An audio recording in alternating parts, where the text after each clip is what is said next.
Halo, kembali lagi bersama saya sebagai kolektor saham ya. Di kesempatan kali ini kita akan ngintip-ngintip dikit kuartal 1 yang udah keluar di emiten-emiten yang kita perhatikan atau watchlist saya pribadi ya.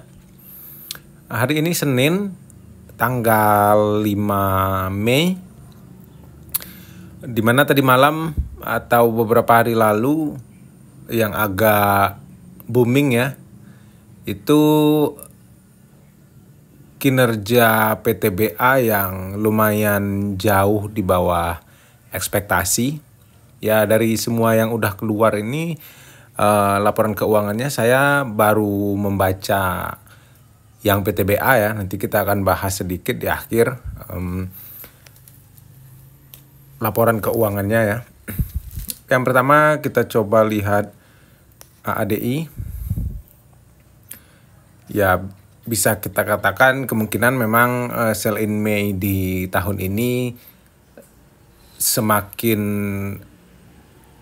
mendekati dengan atau memungkinkan dengan memang benar-benar ada ya.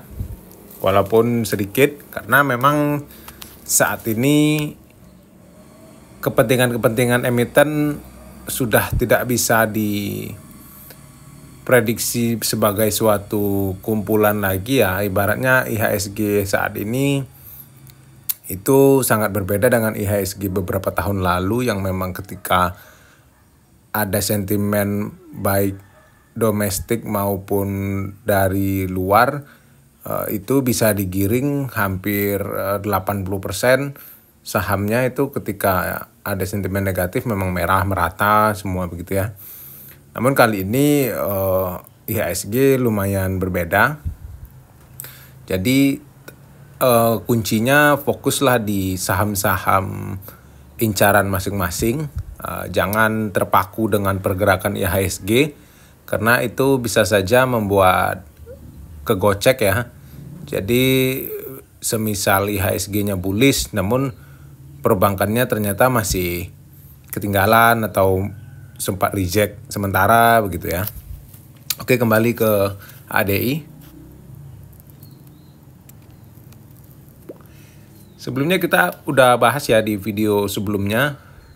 Jadi kalau menurut saya memang di ADI ini kita fokusnya ke perusahaan secara menyeluruh ya. Jangan terpaku dengan angka-angka di laporan keuangan karena sesungguhnya AADI saat ini belum bisa kita ukur ataupun belum bisa kita bandingkan karena selain data-data yang belum lengkap karena memang AADI ini IPO-nya baru beberapa waktu yang lalu ya. Jadi banyak data yang tidak begitu bisa kita jadikan acuan ya, tidak seperti emiten-emiten lain karena praktis keterbukaannya hanya dari 2021 maaf ya. Jadi seperti yang sebelumnya kita bahas di video, target saya atau toleransi saya itu di tahun 2025 ini penurunan AADI itu 50% dari total EPS tahun 2024 ya. Jadi di kisaran 1.200 atau 1.300 begitu. Masih saya toleransi. Jadi untuk sejauh ini di kuartal 1 mendapat EPS 411 dengan proyeksi keseluruhan di 2025 itu 1.600. Menurut saya masih on track ya.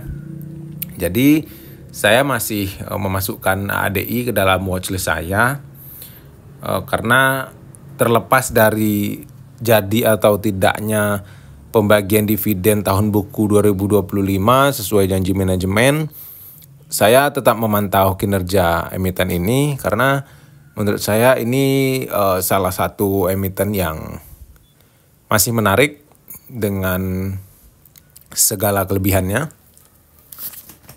Jadi secara keseluruhan atau kesimpulan memang 411 masih oke ya. Lanjut kita ke ABM. Ini saya memasukkan ABM karena ABM ini kontraktor ya, bukan owner. Jadi sifatnya ABM ini dia yang mengerjakan gitu.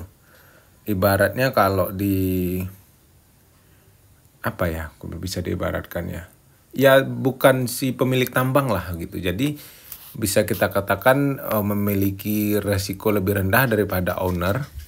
Namun juga memiliki resiko yang tidak dimiliki oleh owner, yaitu kontrak ya. Jadi ABM ini bersifat sangat bergantung terhadap kontrak yang dijalin atau didapat dari owner-ownernya. Namun kelebihannya di ABMM ini, saya sering salut dengan manuver-manuver manajemen ya, seperti terakhir masuk ke dalam games sebesar 30%, di mana itu secara tidak langsung mengamankan sebuah kontrak, paling tidak terus mendapat pekerjaan dari set yang ada di games, dan juga selalu kecipratan dividen dari games menjadi cash cow yang lumayan membantu ketika volatile terjadi di sektor energi. 127 di kuartal 1 menurun lebih dari setengahnya di kuartal 1 tahun lalu. Namun jika kita lihat dari kuartal 4 tidak begitu tidak begitu jauh. Jadi masih masuk ke dalam bisa kita katakan on track ya.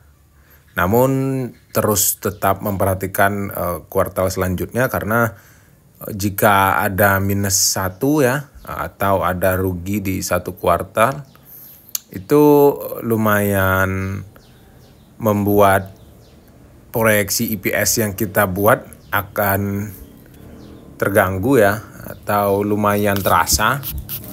Jadi sejauh ini masih oke. Sebenarnya dengan penurunan emiten-emiten yang kita tandai ini, itu menjadi sebuah kesempatan jika reaksi pasar itu langsung memberikan efek negatif ya. Jika memang banyak yang menjual, otomatis harga turun. Jadi kita bisa bebas, atau kesempatan membeli di harga yang kita mau semakin lebar. Namun tetap dengan toleransi-toleransi yang sudah kita buat ya, batasan-batasan penurunan kinerjanya. Jangan sampai nanti mentang-mentang turun langsung digas, sementara kinerjanya memang jauh di bawah ekspektasi kita. Jadi diperhatikan lagi. Lanjut, auto udah ya, auto masih oke. HSII sesuai, memang diproyeksikan menurun, namun sedikit di bawah proyeksi saya pribadi, di mana saya beranggapan kemarin HSII ini terbantu oleh sektor sawit ya. Di kuartal 4 dan kuartal pertama yang lalu lumayan harganya. Namun itu tidak berhasil mengimbangi dengan penurunan kinerja sektor lain, karena ini kan HSII ini holding ya. Jadi banyak sektor, banyak yang dikerjakan gitu ya. Tapi masih oke, 171 dengan proyeksi dividen proyeksi EPS akhir itu 684. Jika membagi masih di rasio 75% laba, itu masih mendapatkan dividen 10% ya. Masih oke, masih on the track. Big Bang udah kita bahas. Lalu games udah belum ya? Oh, games belum rilis ya. harganya lumayan naik. Oh, PTBA. PTBA saya juga kaget ya. Kemarin itu penurunannya lumayan parah. Sebenarnya jika dibandingkan dengan emiten coal lain hampir sama ya, penurunan sekitar 50% dari kuartal 1 tahun lalu. Namun setelah saya membaca laporan keuangan, seperti banyak hal-hal yang kurang memuaskan bagi saya terhadap keputusan-keputusan manajemen atau kebijakan-kebijakan manajemen, di mana ada seperti misal di saat-saat yang sulit seperti sekarang terhadap emiten batubara, beban gajinya naik, lalu investasi di pihak-pihak berelasi meningkat. Jadi itu menurut saya hal-hal yang kurang bijak ya. Namun kembali kita harus sadar ini adalah perusahaan BUMN ya. Jadi kita harus siap dengan hal-hal negatif yang mungkin terjadi. Lalu juga saya merasa sedikit janggal, sebenarnya PTBA berhasil meningkatkan revenue-nya. Jadi penjualannya sebenarnya meningkat, namun laba bersihnya tetap turun, bahkan terlalu jomplang kalau menurut saya ya. Jadi ibaratnya jika peningkatan revenue itu ada walaupun tidak tebal ya, jika mengalami penurunan laba bersih hanya sekitar 20 atau 10% itu menurut saya masih masuk akal. Namun ini kenyataan yang terjadi itu penurunannya sampai ke 50% lebih. Jadi itu suatu hal yang janggal menurut saya ya. Dan setelah saya baca itu buangannya atau penyebabnya adalah beban dan pos-pos piutang dari pihak-pihak berelasi yang jumlahnya meningkat lumayan sejak atau dibandingkan dari kuartal 4 tahun lalu. Jadi itu hal-hal yang menyedot laba bersih dari PTBA ini. Namun sedikit hal yang masih membuat saya mempertahankan saham ini adalah cash yang dipegang PTBA masih lumayan oke, lalu hutangnya walaupun bertambah ya masih dikategorikan rendah ya, hanya 0,4% atau 40% dari keseluruhan aset. Jadi menurut saya masih termasuk oke. Namun khusus di PTBA ini saya membuat toleransi yang lumayan ketat di kuartal selanjutnya. Jika di kuartal 2 itu tidak meningkat dari kuartal 1 ini, saya mungkin akan berpikir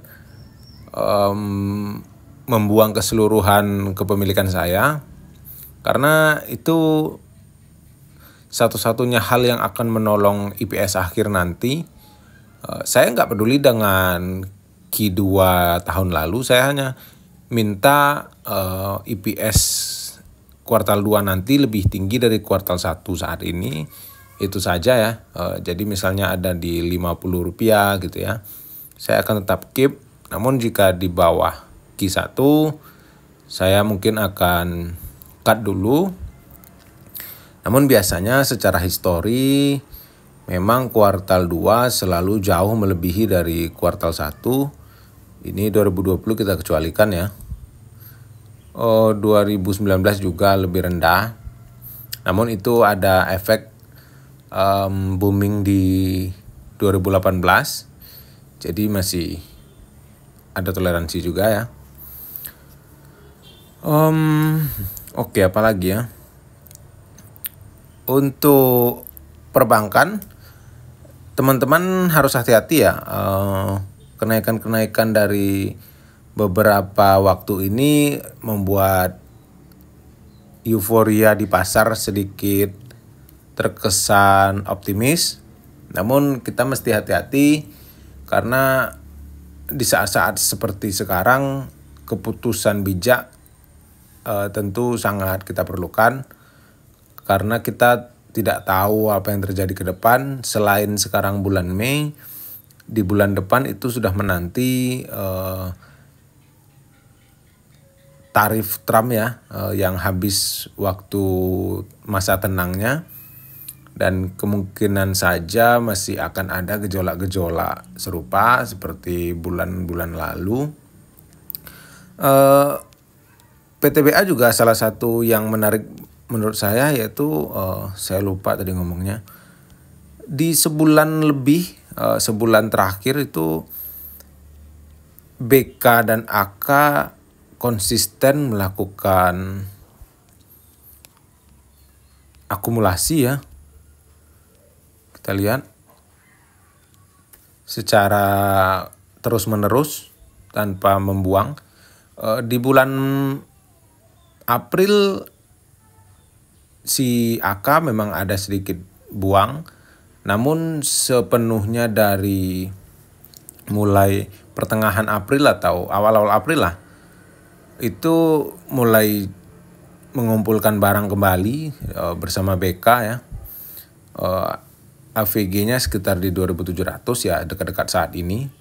Jadi mungkin menurut saya mereka ini masih juga, selain masih ngumpulin, mereka cukup wait and see karena yang mereka kumpulkan sedikit-sedikit ya, tidak seperti mempersiapkan sesuatu, jadi hanya jaga-jaga. Tetap hati-hati teman-teman, jika kita tidak tahu apa isi kepala mereka. Jika mereka memutuskan untuk membuang, ya tentu PTBA lumayan beresiko ya. Tapi kembali lagi, harga yang kita inginkan PTBA adalah 2.200 sampai 2.300 ya. Jika ada hal-hal yang mengagetkan, tentu harga tersebut sangat mungkin dihampiri. Oke, itu saja ya. Saat ini sebenarnya nggak ada yang perlu kita bahas atau hal-hal yang begitu menarik. Namun ya sekedar sharing aja. Saya sampai saat ini masih wait and see. Saya masih memegang cash. Untuk eksekusinya semoga tercapai sebelum bulan Juli.